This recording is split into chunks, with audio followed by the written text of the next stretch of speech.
ሰን በጣም አረፈድክ። ቢሆንም መጥቻለሁ። እኔ ማበሳጨት ያስደስታል በል። በእኔ የማይበሳጭ ሰው የለም እኮ። ስሜቴን እንድጠብቅልኝ እፈልጋለሁ።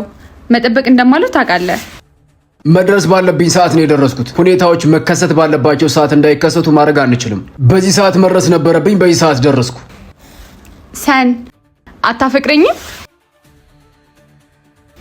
እየጠበቅኩ ነው። ታፈቅረኛለህ ወይ? አከብርሻለሁ እንጂ አላፈቅርሽም። ለቀልድም ቢሆን እንደዚህ አይነት የጅል መልስ አይመለስም። እየቀለድኩ አይደለም፣ የምሬ ነው። እኔ የምቀልድ ሰው ነኝ እንዴ? አከብርሻለሁ ግን አላፈቅርሽም። ምን አይነት መልስ ነው? የተናገርኩት ግልጽ መሰለኝ። ላንቺ ክብር እንጂ ፍቅር የለኝም።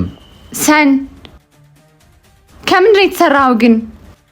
ራሴን ተሰርቼን ያገኘሁት እንጂ ራሴን አልፈጠርኩ። እንዴት ላውቅ እችላለሁ? ግን ከፈጣሪ እስትንፋስና ከድንጋይ የተሰራው ይመስለኛል። ከአፈር አይደለም፣ ከድንጋይ። አሁን የተናገርከው ነገር ለሴት ልጅ ምን ማለት እንደሆነ ታውቃለህ? ያውም ለኔ፣ ለዛውም ካንተ። ምንም ይሁን ጉዳይ አይደለም። የሚሰማኝንና እውነተኛውን ነገር ነው የምናገረው። አንቺን ለማስደሰት ብዬ የማይሰማኝን ስሜት እንደተሰማ አድርጌ አስመስዬ መናገር አልችልም። ሰን ዝም በል። ምርጫ አንቺ ነው። የሚያከብርሽና የሚያፈቅርሽ ነው የምትፈልጊው።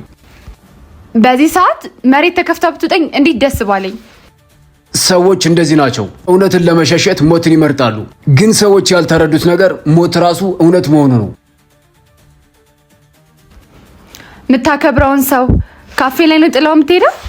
እውነትን መቀበል ካልቻለው